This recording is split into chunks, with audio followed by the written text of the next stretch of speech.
Hey, everybody. Welcome to the RotoWire Fantasy Football Podcast. Jeff Erickson here with Nick Whalen, and we're talking today about training camp, what matters, what moves the needle for us. Is there anything that moves the needle for us? Yes, of course, there are some things, and it's not just injuries, but we'll get into that. We are brought to you by Circa, by Vegas Football Proxy, and by Commish Kit, and by Fantrax. Wow, we have got copious sponsorships this week here, Nick. Let's jump right into it, though. Let's talk about something that we spent a lot of time talking about in the last 24 hours. That is the Giants running back situation. We had Jordan Renan from ESPN in there on our show on SiriusXM Fantasy. We were doing a daily preview every day, and we got that rare special nugget where we got actionable information that was forthright, strong, unequivocal, really straightforward to the point. Tyrone Tracy is the starting running back within Giants camp. There is no competition between Cam Skattebo. Yeah, I mean, the focus of this episode, now that we're done with our position by position previews, will be, trying to parse through the biggest news, decide if it's actionable, what matters, what doesn't. And look, you could certainly dispute the reporting from Jordan Renan, but we've had a lot of guests on our shows over the years, Jeff. When he joined us on SiriusXM earlier this week, I mean, that was observation based from what he was seeing at camp. He said even before Cam Skattebo was banged up, he was struggling to find first team reps. Tyrone Tracy has been the guy. The question is, what does this really do for us in terms of fantasy, right? I think more than anything, it's pushing me a bit away from Cam Skattebo as opposed to, I need to go out and grab Tyrone Tracy right away. Right. I 100% agree with you there. It's a minimal, it's a little upgrade. It is a big on Tracy. Maybe move him 2 spots higher. He was like running back 31. Maybe I now move him up like RB 29. Like, for instance, I might move him ahead of Brian Robinson, for instance. I might put him in that same class as Tony Pollard, who I think has some timeshare concerns. I'm not going to go too crazy as far as that goes. But Cam Skattebo is like going in the same round often as Tracy, maybe a round later. I'm moving him 10 spots down. That's my reaction to this. I think that's fair. Sometimes you get burned on information like this, and other times it tends to be spot on. But I tend to believe beat writers who are on the scene. I don't think the New York Giants are necessarily trying to deceive us here and trick the fantasy community into thinking that Tyrone Tracy will be the guy. And look, I mean, I've been saying all along, like, Cam Skattebo is a really, really exciting college player. A guy who came on late in the season, kind of captured the hearts of a lot of college football fans. It's not like this guy was a first round pick, right? He was still a mid-round running back. It was never like a lock that he was going to step in and see a major role right away. But we do need to keep in mind, what is the ultimate upside of this Giants offense? So when you say, pushing Tyrone Tracy up into the, Tony Pollard, Brian Robinson zone, I think that makes sense. I wouldn't go any higher just because, one, I don't trust that this is just going to be the case all year. When we see a healthy Cam Skattebo back in camp, maybe he is able to work his way into that mix. And the other thing is, like, the upside is just not that high. Being the Giants starting running back, it means something. It means you're fantasy relevant, but it doesn't, it's still, one of the bottom 3 to 5 situations in the NFL. It is. It is. And that is just the problem.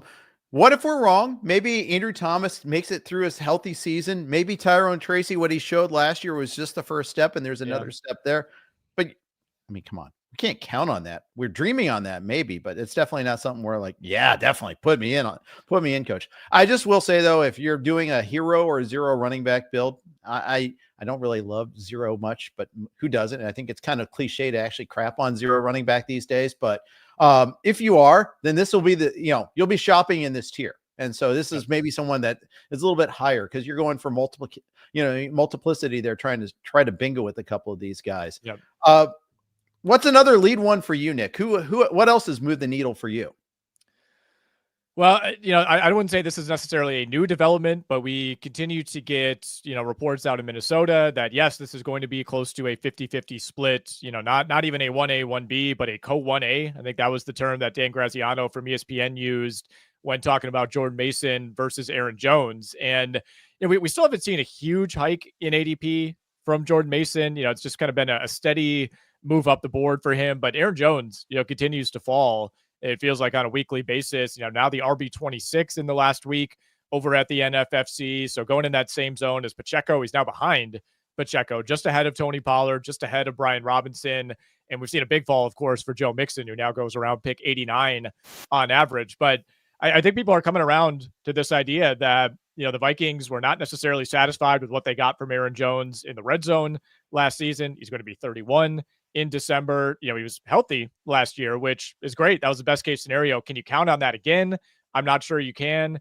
And then, this idea to me that, yes, they needed to go out and add running back depth. They didn't really have anyone behind him that you could rely on last year. I think they specifically said, we want to go and get Jordan Mason. Like, he shores up exactly what we want in our running back room. So I'm continuing to draft Jordan Mason. We'll see where the cost ends up settling as we get closer to week 1, but I'm not touching Aaron Jones even at a discount.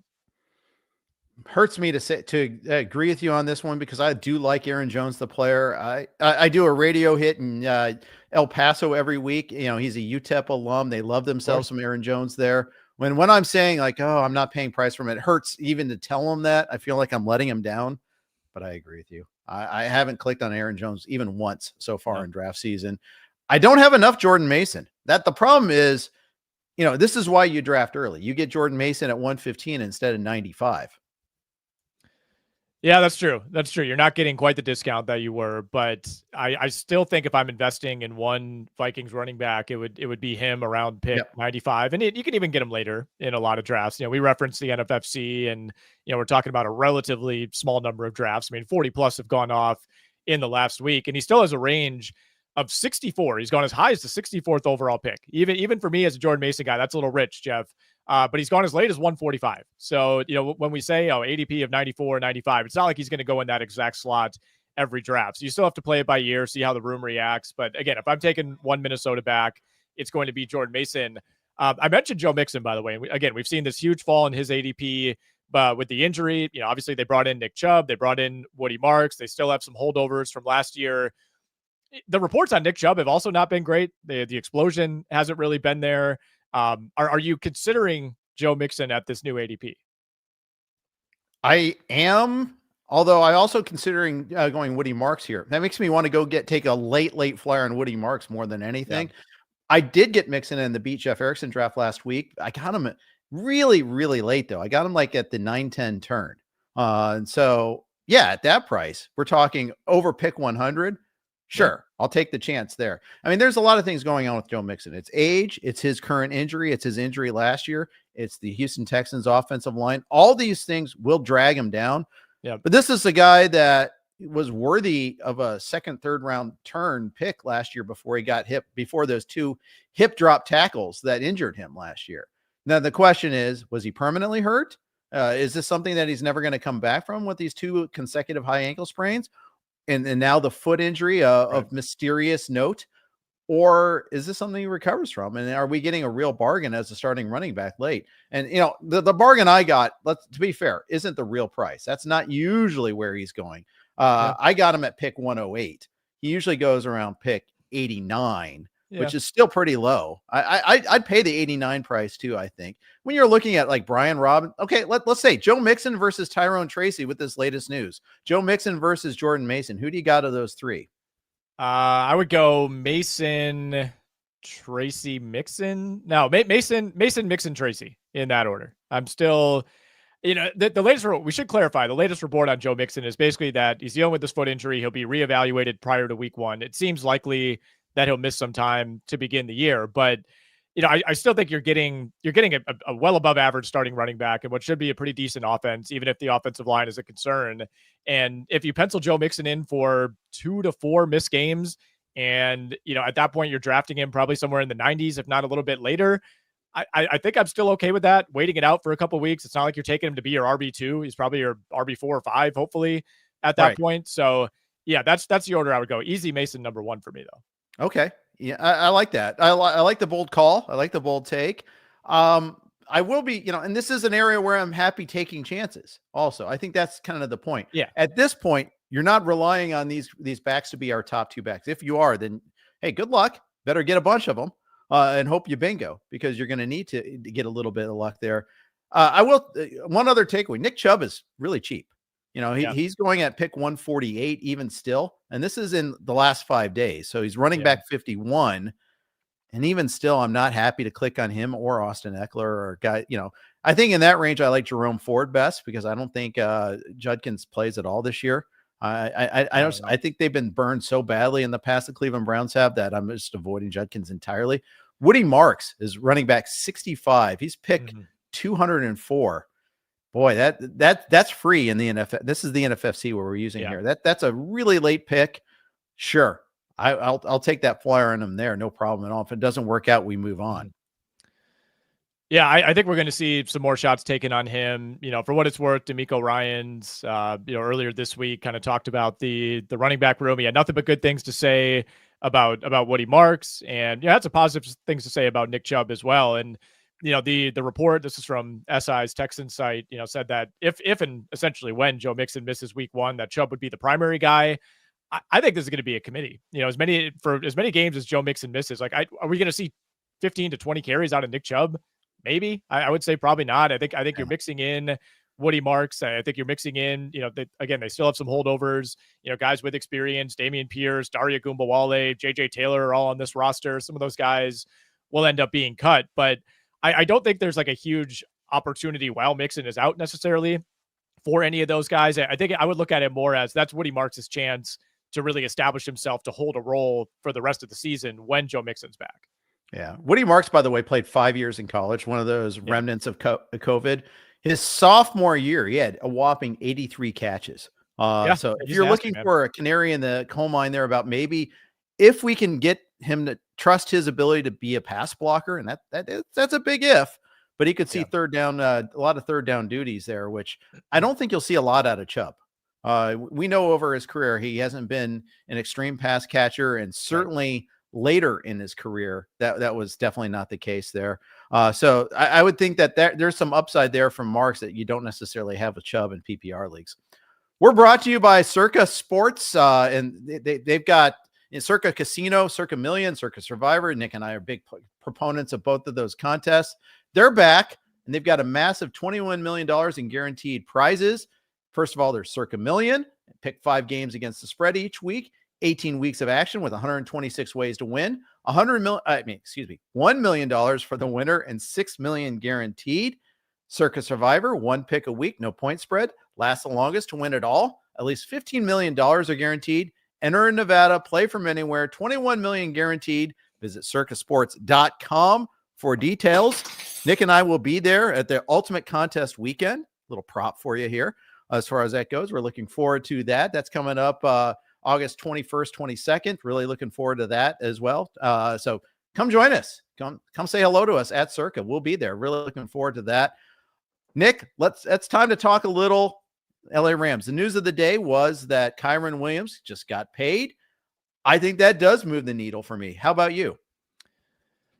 Yeah, I will be interesting to see where the ADP settles here, because we have seen kind of a slight fall in the last couple of weeks for Kyren Williams, some distance between him and guys like Josh Jacobs and Bucky Irving, Jonathan Taylor as well. I mean, those guys now go routinely 8-9 picks ahead of Kyren Williams, whereas, he was closer to that same zone a couple of weeks ago. And I think, the contract was probably a little bit of a part of it. It was more about, Jarquez Hunter and or Blake Corum potentially stealing some of that workload. But I think the contract should, in a lot of ways, assuage some of those concerns. The way the Rams have drafted the last 2 years, bringing in those other 2 running backs, you would think, all right, we're kind of grooming at least one, if not both of these guys to take over some of the workload. But the way they operated last year with Blake Corum, I think told us a lot, right? It's like when Kyren Williams is healthy, he's going to be the guy, bar none. He's going to see a ton of snaps. He's going to see one of the biggest snap shares in the NFL. I think he was 3rd in total carries a year ago. So I'm inclined to believe that the Rams are going to keep running him, until the wheels fall off. And, now this contract, which makes him, I think, the 7th highest paid running back in the NFL on an AAV basis. I don't think you give that to a guy who you're trying to put in a committee by any means this year. So maybe we don't see quite that same workload because they do now have multiple options behind him. But look, if Kyren Williams is slipping into the middle of the 3rd round, I am more than happy to take him there. I mean, I would easily take him over Breece Hall. You could argue there's maybe a slightly higher ceiling with Amari and Hampton if that really hits. But I mean, if Kyren Williams stays healthy, that workload is really, really hard to back away from, even if he's not giving you much in the passing game. I think it's close between Williams and Hall. I'm a little bigger than you on Hall. Yeah. But probably Williams is safer for sure. And at that point in the draft, you're probably looking for safety instead of taking a big swing. Uncle Ted posts out in the forum there, a Kyren Jacobs turn when you already start off with Jamar Chase would be super fun. I actually agree. I think that could be fun if that works out. I'm big on Josh Jacobs at that turn. I really think the volume will be there with Jacobs again. Doesn't hurt that, both Marshawn Lloyd and Emmanuel Wilson have already been banged up in training camp too with those two. Yeah, I'll go back to that article that Dan Graziano posted on ESPN earlier this week. Basically went to, it was like 15 training camps and provided some fantasy context from each of those. And he basically said, yeah, this offense is still going to run through Josh Jacobs. Like he doesn't foresee a workload reduction. Josh Jacobs was right around like 18, 19 carries per game last year. I think he probably does still get there. I mean, they have viable options. Emmanuel Wilson is like the least flashy back in the NFL, but has always looked really solid. Hard to trust Marshawn Lloyd health-wise as far as getting anything out of him. But even the best case version of either of those players is nowhere near Josh Jacobs, who has been like the best guy on the field offensively for the Packers throughout camp. He's given the defense the most problems. So I do think the Packers need to find ways to get back to increasing the passing volume. But at the same time, I don't necessarily think that means, pulling opportunities off the table for Josh Jacobs. I also think he could do more as a pass catcher, right? Like that. I think that's a way to kind of accomplish both. Keep him involved, give Jordan Love some easy throws. The volume for him as a receiver, was down significantly last year compared to some of those peak years in Vegas. Indeed. Let's move on. Who you got next as a training camp news item that matters? Well, we did just talk about the Green Bay Packers, so I'll pass along a quick note there. One, I mean, Matthew Golden, continues to impress. It was not a banner night for the Packers at their little family night scrimmage on Saturday. Jordan Love looked a little bit rough, a lot of questions about the footwork, but Matthew Golden had a couple nice highlights. He's been the guy. If you're a training camp video follower, it feels like every day there's a new, impressive Matthew Golden rep out there, and we're starting to see his ADP creep a lot closer to that of Jayden Reed. Both of those guys have steadily risen a bit, but it's really been Golden who's closing the gap on Jayden Reed. So that's one thing. And then I came across another note this weekend, doing some research that said Christian Watson is ahead in his recovery and, doesn't look like a guy that's coming off of an ACL. Now, the Packers are going to slow play this. They're not going to, push Christian Watson to be back for like week 5 or anything like that. But I've kind of been operating under the assumption that maybe you get him back at the end of the year. There's going to be a ramp up period, basically setting him aside and saying he's not really a consideration. But I think there is a world in which Christian Watson does make a real impact for this team late in the season. Still not drafting him in fantasy. It still doesn't really impact how I think about Reed or Matthew Golden, but I just wanted to pass that along because he's just somebody that's been on the periphery. Yeah, so maybe late in the season that complicates matters for us. But then again, late in the season, Golden will be way more acclimated. Usually see rookie receivers really make their mark in the second half of seasons. If the light does click on, that's when they really start to turn it on themselves. Yeah. And I, for what it's worth, I would still take Jayden Reed over Matthew Golden. Looking at the NFFC right now, again, in the past week, Jayden Reed, wide receiver 45, Matthew Golden, wide receiver 48. There is the unknown with Matthew Golden, and, it feels like we get one of these, if not at least one every single year now in the NFL with how many good receivers are coming in, guys who are like, yeah, he might be good. And then it's, Brian Thomas or, even Justin Jefferson. You look at where he was drafted, basically the same slot as Matthew Golden. Those are lofty names to live up to, but it does feel like we get a mid to late round receiver every year who does end up mid to late round first, that is, who does end up exceeding expectations. I don't know that Golden, he doesn't have the same frame as those type of guys. Like, I don't think we're looking at that type of rookie year, but again, he's been impressive so far. I still think, Reed is the more proven option.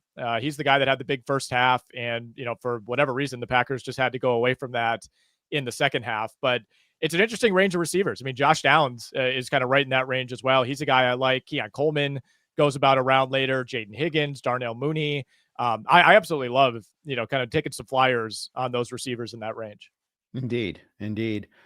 All right. Before we move on to talk about another rookie receiver, I got a couple quick notes here from a couple of our sponsors, starting off with Vegas Football Proxy. Do you want to enter the greatest pro football contest in the world? The Circa Million and Circa Survivor contest in Nevada offer a massive $21 million combined in prize money and Vegas Football Proxy can help you play in these awesome contests. Vegas Football Proxy is based in Las Vegas and offers proxy services for customers all over the country. Sign up at the Circa Resort and Casino in Las Vegas, then play from anywhere with Vegas Football Proxy. The folks at VFP are experienced professionals. They are 100% reliable and provide outstanding customer service. Their submission process is easy to use and ensures accurate and timely pick submissions. Tom Carroll and his team at VFP have been serving contest players for more than a decade and have helped countless clients achieve their dreams, from just being able to compete in a Vegas contest all the way to winning the Circa Survivor contest. If you want to take a shot at $21 million in prize money, visit vegasfootballproxy.com/ROTOPOD, RotoPod, for more details. Also joining us on the podcast today is our friends at Commish Kit. It's fantasy football draft season, and Commish Kit has you covered. Now in their 24th season, Commish Kit is the only brand with corrugated digital and paper draft boards. Commish Kit doesn't take themselves too seriously, but they do take your draft day seriously. So see why draft day hits different with Commish Kit. Visit commishkit.com today and use promo code ROTO, ROTO, for 10% off. Again, that's promo code ROTO for 10% off at Commish Kit. Thank you for Commish Kit for joining us on the RotoWire podcast. Nick, let's talk a little Emeka Egbuka. Let's talk a little Chris Godwin. A lot of shifting ADP with both of those players. Big time. And if you are a Chris Godwin supporter like me, this is what you want to see. I'm still optimistic that Chris Godwin could be a top 20, top 25 type of receiver. He's currently the wide receiver 40 at the NFFC. ADP has fallen all the way to about pick 80 overall. And, we talked about Matthew Golden and Jaden Reed, those ADPs starting to shorten up a little bit. And, we started to see the same thing in Tampa Bay. And it's got to the point where Egbuka has now overtaken Chris Godwin in the last week. He goes about 4 or 5 picks ahead of him. I don't know if there's a player who's generated more positive buzz, or at least a rookie who's generated more positive buzz in training camp than Egbuka.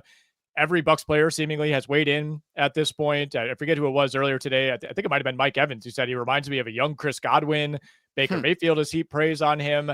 I know this team throws the ball a ton. They'll play plenty of 3 wide receiver sets. In theory, everybody can eat. But I saw somebody tweet today, like, man, if Chris Godwin misses 2 games, Egbuka is going to take his role and run with it. Like, they just gave Chris Godwin a contract extension, right? This is a guy who was coming off of a monster half season before the injury. I don't think Chris Godwin is just going to be completely pushed out of the picture. But, if Egbuka is that good, they're not going to be able to keep him off the field.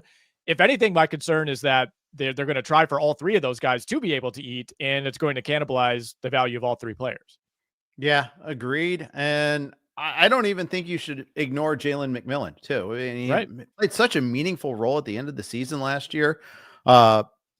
I think they find a way to get him involved. And I think that also cannibalizes some value there. I don't think Chris Godwin plays week 1 is my guess. I know there was a report saying he's on schedule and yet not certain for week 1. It was the phrasing on that from the Bucs was a little intriguing, or from the reporting. I don't even know if that was exactly from the Bucs. But I have some fear that maybe he's not ready at the start of the season in the case of Chris Godwin. And that opens up the door for Egbuka a little bit more, maybe even for McMillan a little bit more. Yeah, I think based on the comments from the Buccaneers, which kind of contradict each other every day, it's like, oh, he's right on schedule. He's exactly where we want him to be. I don't know if he's going to be out there for week 1. Look, I don't think he's playing week 1. I think we can, I wouldn't say definitively say that, but it certainly feels like it's trending in that direction. I mean, the question is, does he end up, missing like the first 4 games of the year, in which case then I'll have to kind of recalibrate. But it's a good problem to have, I suppose, if you're the Buccaneers, where, not only you kind of made a luxury pick, taking Emeka Egbuka, starting to realize that, Mike Evans is getting to that point where you need a succession plan. But, a lot of teams would have just looked at Jalen McMillan and said, all right, well, we hit on this guy and we already have kind of our receiver in waiting. I mean, they have probably 1 through 4, the best wide receiver room in the NFL. And is it even close at this point? Well, not with the caveat, no. 1 through 4, no. Because which teams go 4 deep? Yeah, right. I mean, not that many teams even go 3 deep. I think of the Colts, maybe the Chiefs, maybe. The Chiefs. I'd say the Chiefs are a pretty good argument too. I mean, if you take a look at there, you want to hear some positive buzz. Positive buzz has been had for Jalen Royals. I'm not saying Juju. I'm saying Jalen Royals as the number 4 there. Yeah. Getting some first team reps, 4th round pick out of Utah State. I think he's a riser in dynasty leagues and dynasty redrafts. I know in one of the leagues I just finished drafting in, our colleague Scott Genstad took him, much to the consternation of the commissioner of that league, who then who was a Chiefs fan, tried to trade for him while chastising him for the pick at the same time. It was fun. But anyways, you're right though. I mean, Royals isn't on that same level as Egbuka, obviously. I don't see a better 4-team receiver group. No, I don't. Yeah, and again, there are probably teams where if you say, man, the 1 and 2 are so good and they have a decent 3-4, maybe that outweighs it. But just in terms of having even like not that many teams have a legit, like, we feel great about this guy number 3, let alone a number 4 in McMillan. But will be very interesting to see how that plays out. Jeff, next on my list is your Cincinnati Bengals, because we had a note on Chase Brown that came through yesterday. Chase Brown, of course, coming off of a great second season, and the Bengals are telling us they want to use him even more in the passing game. 54 catches last year for Chase Brown. This is music to our ears. It is. It really is. I don't even think like the Zach Moss cut did anything for me in terms of Chase Brown, because I viewed Chase Brown as a regular back. If you look under how Zach Taylor has run the running back position since being the head coach, so usually it was with Mixon, but there really wasn't like a 1A, 1B almost ever, except for last year when they couldn't decide whether it was Chase Brown or Zach Moss. That was settled by the second half of the season, even before Moss was officially done for. Chase Brown was clearly the guy, and I think it's to the moon with him. And you're seeing that in the draft cost. I've seen Chase Brown go as early as 14th overall in drafts now. The days of getting Chase Brown in the 3rd round, pretty much gone. Yeah. At least in PPR leagues, maybe in a half-point PPR league, you'd think otherwise. But here's the thing. I think Chase Brown gets all the goal line carries too. There really isn't going to be a second back, I don't think, unless there's an injury. Maybe P. Ryan factors in a little bit there. It'll be, by the way, it'll be P. Round probably over Brooks if there is a situation there was the number 2 does step up. Yeah, there's not really a clear, let's see what we got in this guy type of option, right? Maybe that is Taj Brooks, who they took late in the draft, but beyond that, it's like Gary Brightwell, who's just been bouncing around, and we kind of know who Samaje Perine is at this point in his career. So I think it's all Chase Brown as long as he's healthy. I think, like you said, the days of getting him in round 3 probably over. Every now and then, somebody might take a Bucky Irving, Josh Jacobs, even push Kyren Williams or Marion Hampton up over him if somebody's getting really eager. But it's more mid to late seconds, at least in the drafts that I've seen.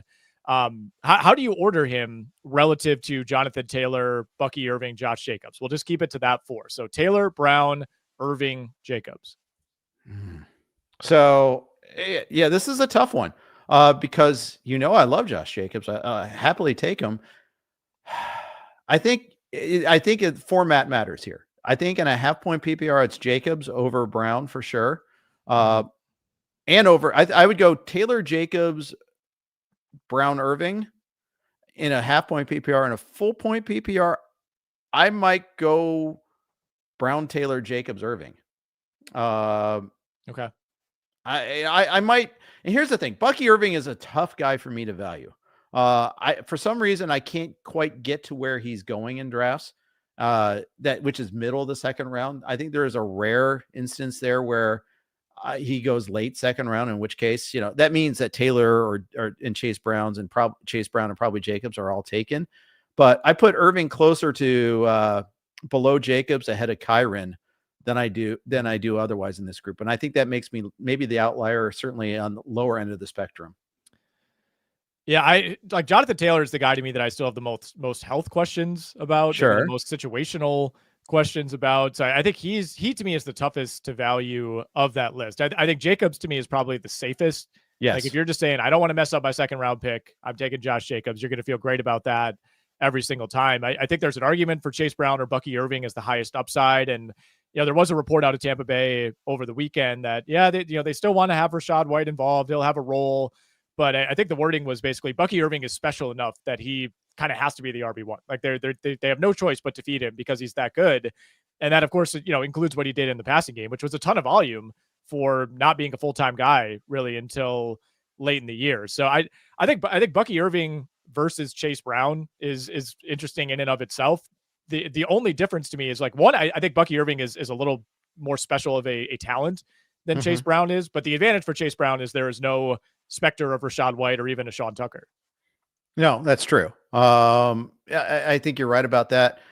I've already dismissed Tucker as part of my calculus this year, maybe to my peril, but I view it as Irving clearly the guy, even though, again, another new offensive coordinator.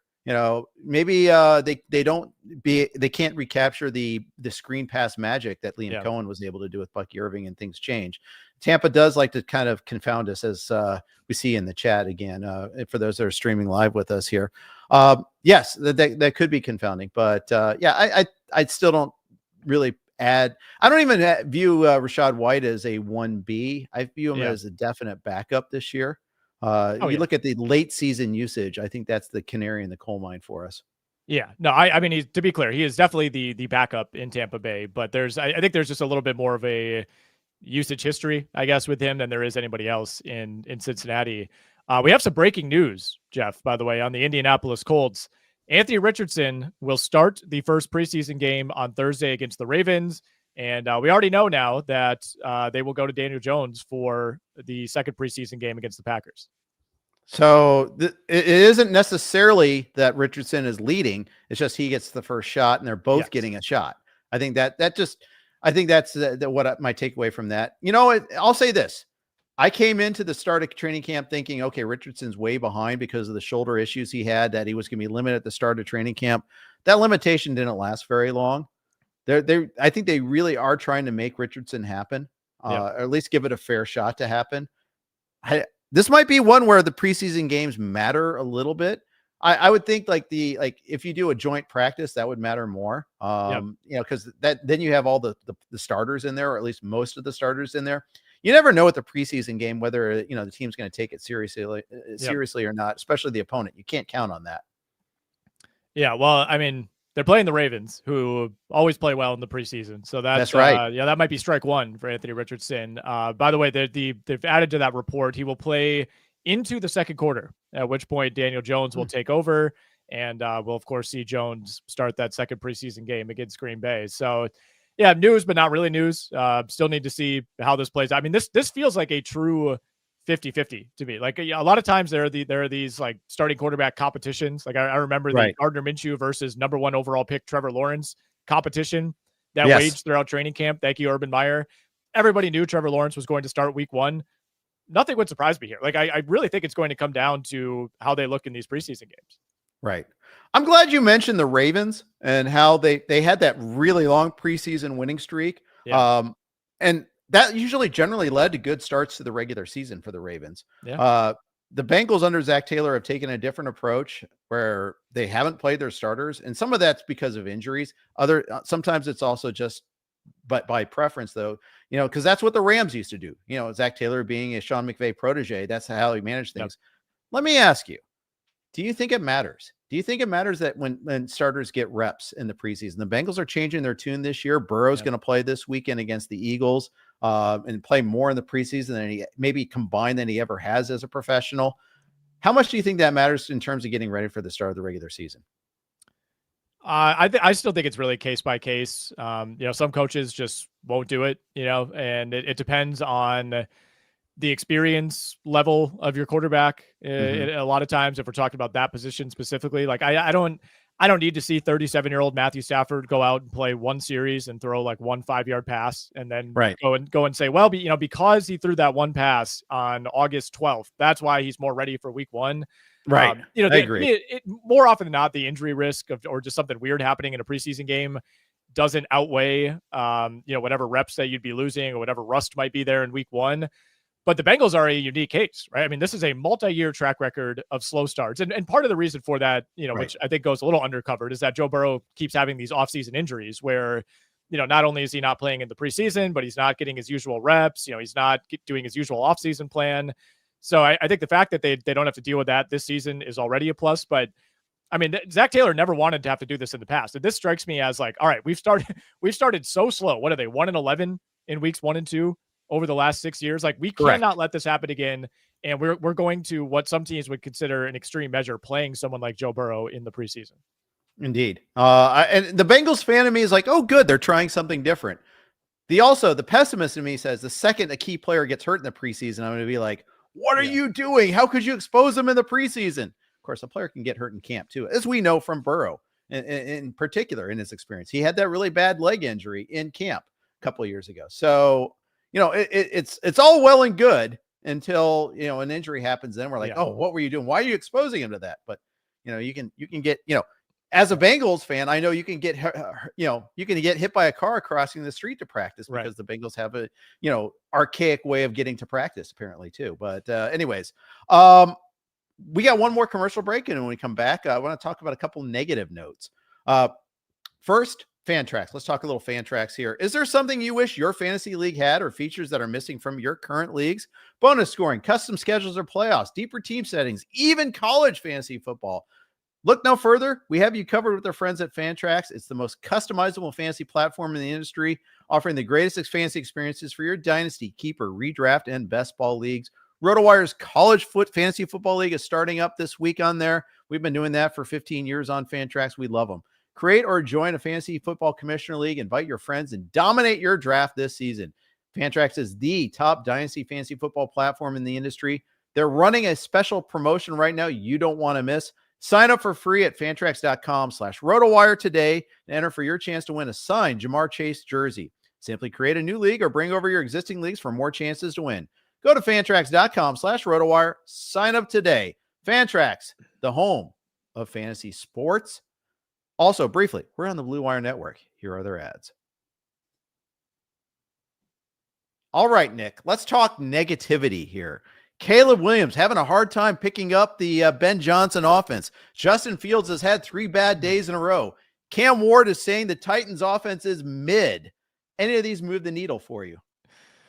Man. Probably. I mean, the Caleb Williams thing, I think, is probably the biggest one, right? I mean, is it shocking to you that Justin Fields is struggling a little bit? We are firmly in offenses behind the defense season, and that's probably particularly the case for the New York Jets. But no, I think that the Caleb Williams thing, I mean, this is one of the biggest questions I think facing any player, any team in the NFL this season is Caleb Williams going to look the part of a, borderline prodigy #1 overall pick this season? Because I think you have a convenient out when you look at how last year went with a bad coaching regime and all the stuff that came out afterward. I think the slate is kind of clean again for Caleb Williams, but if he struggles in some of the ways that he did last year, you can't point to the coach, right? I don't think Ben Johnson is going to be under fire in year one. You can't really point to the talent around him. I was saying it going into last year. This is one of the better positions that any rookie quarterback has been in recent memory, and they've only added to that now this offseason, bringing in Loveland and bringing in Luther Burden. So I think it's on Caleb Williams at this point, and everybody's seen the viral video of him, missing the throwing net, looking frustrated, throwing wild interceptions in camp. But then you dig in a little bit and people are like, well, he's actually had 2 or 3 good days in a row. I think because of the type of player that he is, the type of personality that he is, which is, of course, has drawn plenty of ire over the last year and a half. There are people out there that are just looking for, all right, what kind of lightning rod content? Can I find a video of Caleb Williams looking frustrated? Can I find a video of him making a bad throw? Because that's going to do numbers on Twitter. But the more that I've dug in on this, I don't think it's been as bad as the viral tweets would lead you to believe.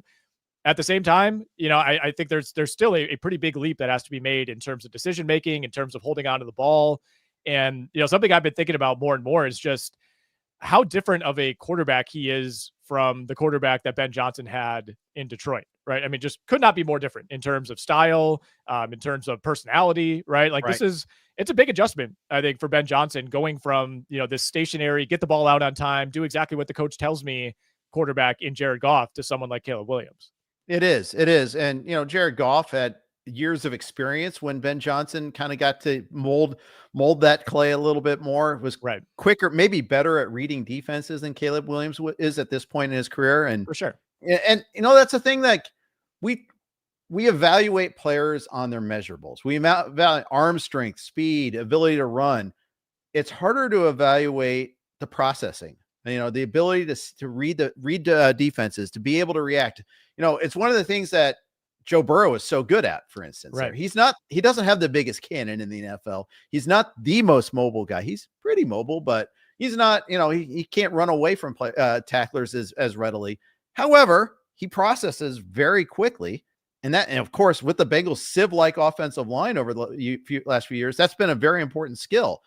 Caleb Williams was the opposite of that last year. His ability to read, avoid, be able to see where the damage is coming from, really low on the scale. He ran into sacks last year. And that's the question is that part going to develop, and how can you scout that sort of thing?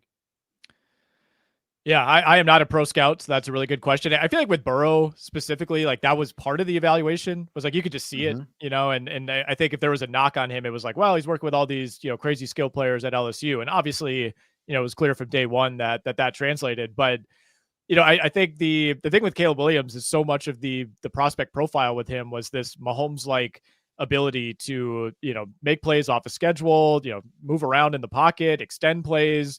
And it feels like since we've gotten to the NFL, it's like that's now viewed as a negative, or it's like, oh, he's got to get rid of the ball. But it's like, okay, that was part of the reason that you drafted him, is because he's so special in those situations. But I think if we've learned anything from those type of quarterbacks, one, it's really dangerous to throw out the Mahomes comparison. Like that might just be a one of one. Yeah, you could throw Josh Allen in there. They have a similar style, but very few quarterbacks are able to succeed, making that like the key to their success, right? This extending plays thing. And that's really where Caleb Williams got into a lot of trouble with the sacks last year. I mean, the offensive line was a big part of that too, but it's harder to teach, I think, than we might think to be on schedule, to anticipate things. And, oftentimes it could take multiple years, right? I mean, we didn't see that really from Jared Goff until he linked up with Ben Johnson.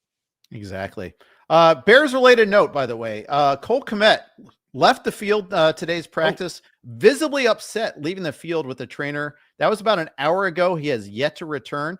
Kmet's never missed a game in his career. So it's just something to watch for there. Visibly upset. That's the thing. It's not quite carted off in terms of verbiage, but something to watch for there, because Colston Loveland, remember, got a late start to training camp because he was coming back from his injury there, but that could open the door to more targets for Loveland. One more from you, Nick. You got another move the needle guy for us, or move the needle development in training camp? Yeah, I mean, we could just hit a couple of these rapid fire. I mean, I do want to touch on Jacory Croskey-Merritt in Washington, because if you've been on fantasy Twitter at all over the last week, you've probably searched that name and been like, who is this guy? I don't know that anybody who was drafted in the 7th round has generated more buzz than Jacory Croskey-Merritt in the last week specifically. And I'm listening on this, Jeff. I'm not saying I'm taking him with pick 130 in my draft or anything like that, but this is a very unique situation where you have a guy who was basically unjustly ruled ineligible last year, played in one game, kind of fell off the map, fell late in the draft because of that. But talent-wise, I mean, this guy is jumping off the field in DC. And what makes this unique is that, there are a bunch of other names in that room, like guys who were real contributors for them last season. They basically are bringing him back with Brian Robinson, Austin Eckler, McNichols, Chris Rodriguez. Are you excited about any of those guys? Like, despite there being 4 legit NFL players above him on the depth chart, it feels conceivable to me that this Washington team, for as great as Jaden Daniels is, that they don't have a ton of playmaking. They don't have a lot of like elite electrifying type of guys in that offense. It's certainly not Brian Robinson. It's certainly not Austin Eckler at this point in his career. I mean, this could be another Kamani Vidal situation, Jeff, who I recall being very excited about this time last year, and then we just didn't hear a peep from him. But I think there's a path here. There's a path. There's been enough noise out of Washington that I'm at least paying attention to this. I'm glad you brought up Vidal, because there is the hype cycle in training camp every year, and that does happen. I actually thought about Vidal just the other day because I think I saw him high in a queue over in my Raspberry thing, which has this weird default queue, but not my queue, but in the default rankings, I should say. But I too have been noticing the Croskey-Merritt tweets. It is that season. I've actually rostered him in a couple of places because I share your ambivalence towards the other Washington running backs. And this is, if one can emerge and show some dynamic playmaking skills, they'll benefit a ton by having Jaden Daniels there. We talked ad infinitum about the number of running quarterbacks out there helping running backs. Didn't really materialize the way we wanted to in Washington, at least on a week-to-week basis. Mm-hmm. We're still saying if, and he still has to step on the field, in the case of Jacory Croskey-Merritt. But I'm definitely there for a last round pick. Rodriguez could be that guy too. That's the thing. I think he has his partisans. But yeah, Why not? Why not take a late round flyer on JC? Let's just call him JCM. Let's make this a thing. But he is another one of those guys that I am interested in late round in the draft. I know you have a list of a few other guys. Let's go ahead and go through those too. Yeah, well, we do certainly need to talk about the Jacksonville Jaguars. We haven't really talked any Jags on this pod. And look, if we want to go into the Travis Hunter stuff, we can. This report that they want him playing like 80% of snaps on offense. They have him listed as a number 2 receiver. They have him listed as a backup corner. We'll see. I still think that's going to be something that could change over the next month or so. But we did get a report on the running back usage, and we now have to add another name to Jaguars running back watch, Jeff, because apparently LaQuint Allen may be in the mix as well. And, the term that was used with him is that he would be groomed as a third down back. So I don't know if that happens this season. I don't think they're going to use 4 running backs routinely. But the buzz around Travis Etienne is they like what they're seeing from him so far. He might be the primary pass catching back. Tank Bigsby, more of your short yardage between the tackles guy, Tootin, the home run hitter. We've really got no clarity. Like, this is for me as a Travis Etienne supporter. Yeah, it's great, if he's more involved in the passing game, but we're going to need some rushing production, of course, to supplement that. And look, we were talking about the Buccaneers, Bucky Irving, Rashad White, Sean Tucker. Who was the OC last year, right? Who was the guy that was using all 3 of those running backs? It was Liam Cohen. So unless one of those backs becomes, this Jaguars version of Bucky Irving, and look, if there's a guy who's going to do it, I still think it's Travis Etienne. But he's also at a different point in his career than Irving. He's had injuries. He was brutal for most of last season. I get why people are out on him. This is starting to feel like a true committee. It is. Now, keep in mind, Allen was getting more reps because Tootin was hurt with a hamstring injury, and I think that has something to do with it. I'm gonna grant myself the grace of ignoring LaQuint Allen right now as part of this equation. We probably can. Yeah. But yeah, moving ETN, if they could find a buyer for him, seems like an interesting play. If there's a team that loses a running back in camp, maybe that's something they'd want to do, because I don't feel like they're fully committed to ETN. And it's like, hey, it's not the guy I drafted. I didn't inherit that. Yeah. I could see that as a pathway there, but then again, I think they're going to get like a 6th round pick for him is the problem. We've seen these deadline day, cut deadline deals, and they're always underwhelming. Oh yeah. I mean, it's not like the NBA, right? It's like we've seen players that are far better than Travis Etienne be traded for these returns that don't feel like they make any sense on paper. But no, I mean, I don't expect the Jags to give him another contract or anything like that. But I still think if they're trying to maximize just this season, I firmly believe Travis Etienne is your best option. But I'm starting to cool off a little bit for fantasy purposes. I mean, the ADP has reacted accordingly, so it's not like you have to reach for Travis Etienne. But I still think he can have a lot of utility in PPR leagues. I worry about this idea that, inside the 10-yard line, it's going to be all Tank Bigsby. Yeah. And that's no idea. No one's idea of fun if you have to try to guess which Jags back to start there. It is depth chart season. It is first preseason starter season. I'm seeing a few of these notes. I even retweeted one of the Saints. Let's talk Saints here real quick, and we'll finish off with that. Let's finish with the negativity. Tyler Shuck's apparently really struggling. The Saints just released a depth chart where they went or for like the starting quarterback. It's not just Shuck, it's Rattler or Herner too. I mean, they're really not tipping their hand. I think all 3 play at some point this season. I think this is becoming a Brandon Weeden draft pick. At least it's not a first rounder. But what are the Saints? What are you doing spending I don't know, just spending the 40th overall pick when you have needs at every other position? It's not a great quarterback draft class. Just play Rattler this year and then get one of those elite quarterbacks in next year's draft. That's the way I would have played that. I think as we get closer and closer to week 1, excuse me, it's becoming more and more clear that the Saints are the worst team in the NFL. They might not win the fewest games because they have an easier schedule than a team like Cleveland or the New York Giants, but roster wise, this is so bleak. It's like the defense, losing Tyrann Mathieu, like that really hurts. Like losing him to retirement, it's like that was still one of your better defensive players. You have so many aging guys on the defensive side of the ball. Chris Olave is such a massive question mark. Alvin Kamara I still feel okay about, but it's just such a brutal situation. Quarterback wise, you look at DraftKings right now, they've been offering this, who's going to start week 1 market basically all summer. And Spencer Rattler is now minus 260 to take the first snap for the Saints. Tyler Shuck was the heavy favorite a couple of weeks ago. He's now plus 180. Jake Haener 35-1. I don't have a lot of interest in seeing anything else out of Jake Haener. Was not impressed with what we saw from him last year. But yeah, I think the Saints finally are maybe resigned to the fact that their fate may be sealed as a terrible team this year. I agree with you on the criticism of the Shuck draft pick. It's like, what? I guess if you just want to throw a Hail Mary there, and it's like, oh, if we luck our way into our future quarterback, that'd be great. But the reviews have been so bad that even though you're aware that you're going to be bad, you're still not comfortable starting him. That's a pretty poor sign. I think this team's going to be back to the well in the quarterback market in the 2026 draft. Obviously there's the Manning connection with Arch. Their offensive coordinator is Garrett Nussmeier's dad. That's a pretty clear 1-to-1. I don't necessarily, or I should say I have a hard time seeing a world in which by the end of this season, we're saying, oh, the Saints don't need a quarterback picking, second overall in 2026. Yeah, which just makes it, why not? There's a lot of good players at other positions at pick 40. Right. That's where my criticism comes from. And you're in a Saints roster. That's not great, and very expensive. You can't afford just throw away draft picks like this. Yet they seem to have done it many times. And, like Chris Olave is a great player, but they traded up for him. They gave up other draft picks, controlled players. Those first contracts are so important to try to get, to build that base. And that they're just not doing a good job of that there.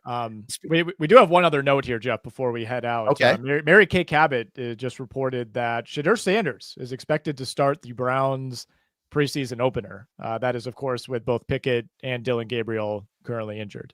Yeah, and that just means that Flacco is ensconced as a starter, though. Sanders was listed as fourth string, and he had, until these injuries, he hadn't gotten any reps with the first team. Now he gets the chance still to prove all the haters wrong, all the doubters wrong. I'm not a hater; I'm just a doubter. But even a good preseason game doesn't move the needle for me. That's another team that's had a nightmare training camp already, too, with other positions as well. All right, that's going to wrap up today's podcast. Everybody, thank you so much for joining us. Thanks for listening.